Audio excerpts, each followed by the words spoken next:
ஆண்டவராகிய இயேசு கிறிஸ்துவின் நாமத்தில் காலை வாழ்த்துக்கள். இன்றைய மன்னா, அதற்கு சாமுவேல், கர்த்தருடைய சத்தத்துக்கு கீழ்ப்படுகிறதை பார்க்கிலும் சர்வாங்க தகனங்களும் பலிகளும் கர்த்தருக்கு பிரியமாய் இருக்குமோ? 1 சாமுவேல் 15ஆம் அதிகாரம் வசனம் 22 முன்பகுதி. இந்த நேரத்தில் இந்த சம்பவம் உங்களுக்கு தெரிந்திருக்கலாம், தெரியாமல் இருக்கலாம்.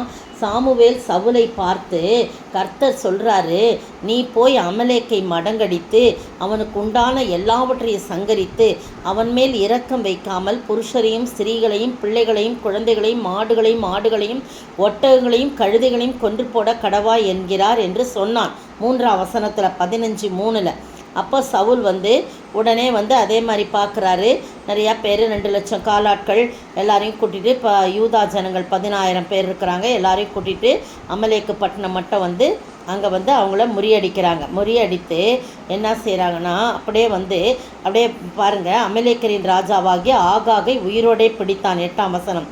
ஜனங்கள் யாவரும் பட்டய கருக்கினால் சங்காரம் பண்ணினான்.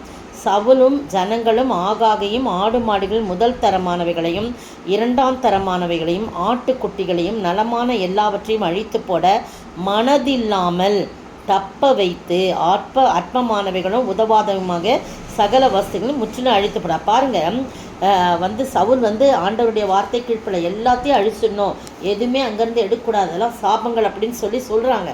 ஆனால் அதெல்லாம் முதல் தரமானலாம் பார்த்த உடனே இவனுக்கு மனசு வரலை.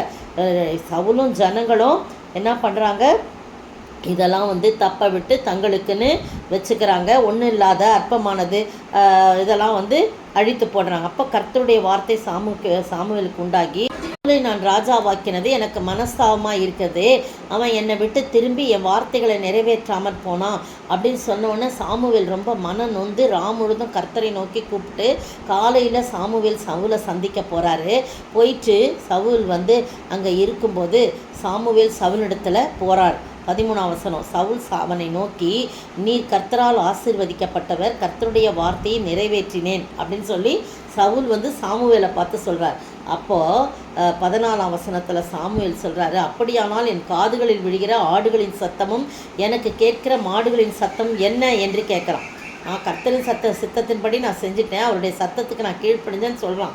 அப்போ இவர் கேட்குறாரு சாமுவேல், அப்போனா காதில் விழுற ஆடுகள் சத்தம் மாடுகள் சத்தம்லாம் என்னன்னு கேட்குறா. அதுக்கு சவுல் சொல்கிறாரு, இல்லை, அமலேக்கியரிடத்துலேருந்து அவைகளை கொண்டு வந்தார்கள். ஜனங்கள் ஆடு மாடில் நலமானவைகளை நம்முடைய தேவனாய் கர்த்தருக்கு பலியிடுறதுக்காக தப்ப வைத்தார்கள், அதனால் மற்றவையெல்லாம் நாங்கள் முற்றிலும் அழித்து போட்டோம் அப்படின்னு சொல்கிறா. இவனும் சேர்ந்து தான் செஞ்சுட்டு ஜனங்கள் மேலே பழிய போடுறான். அப்போ சாமுவேல் சொல்கிறார், அந்த பேச்செல்லாம் உடுப்பா, கர்த்தர் இன்னைக்கு ராத்திரி எனக்கு சொன்னதை உனக்கு அறிவிக்கிறேன் அப்படின்னு சரி சொல்லுங்கன்னு, நீர் உம்முடைய பார்வைக்கு சிறியவராக இருந்தபோது எப்படியோ எங்கேயோ இருந்த ஒரு கழுதையை தேடிட்டு காணாமல் பண்ண, ஆனால் எப்படியோ இருந்த உன்னைய கோத்திரத்தின் தலைவரான ஆக்கினாரு.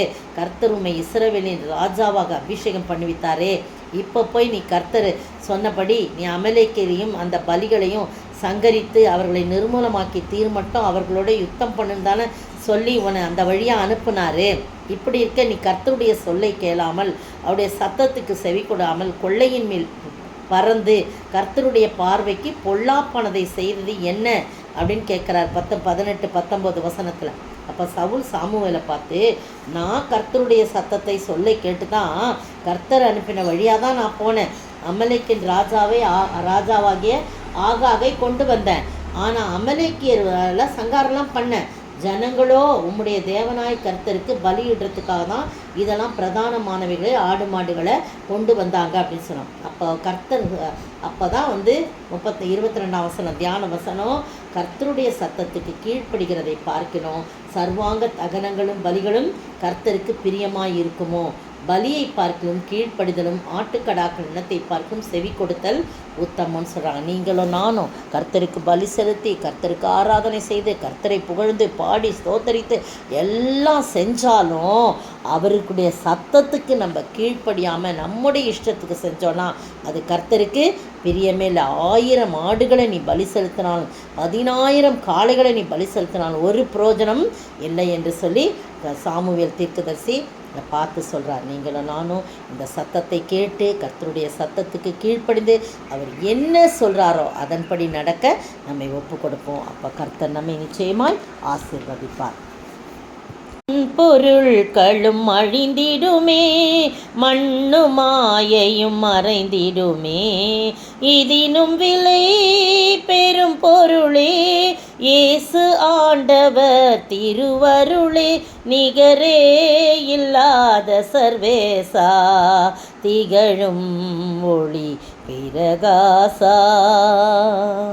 ஸ்தோத்திரிக்கிற ஆண்டவரே, துதிக்கிற ராஜா, நாங்கள் உமக்கு பிரியமாய் நடந்து உம்முடைய சத்தத்துக்கு கீழ்ப்படிந்து அதில் இருந்து ஒரு சின்ன காரியத்தில் நாங்கள் பிசக்காதபடி உம்மை பிரியப்படுத்தி வாழ நீர் கிருபை செய்ய வேண்டும் என்று கர்த்தரும் மீட்பரும் ராஜாவாகிய இயேசு கிறிஸ்துவின் விலையேற பெற்ற நாமத்தில் ஜெபிக்கிறேன் பிதாவே, ஆமேன்.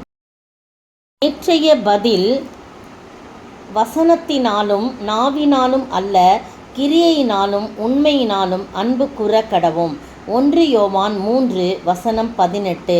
இன்றைய கேள்வி, எது எதை எப்படி தள்ளும்?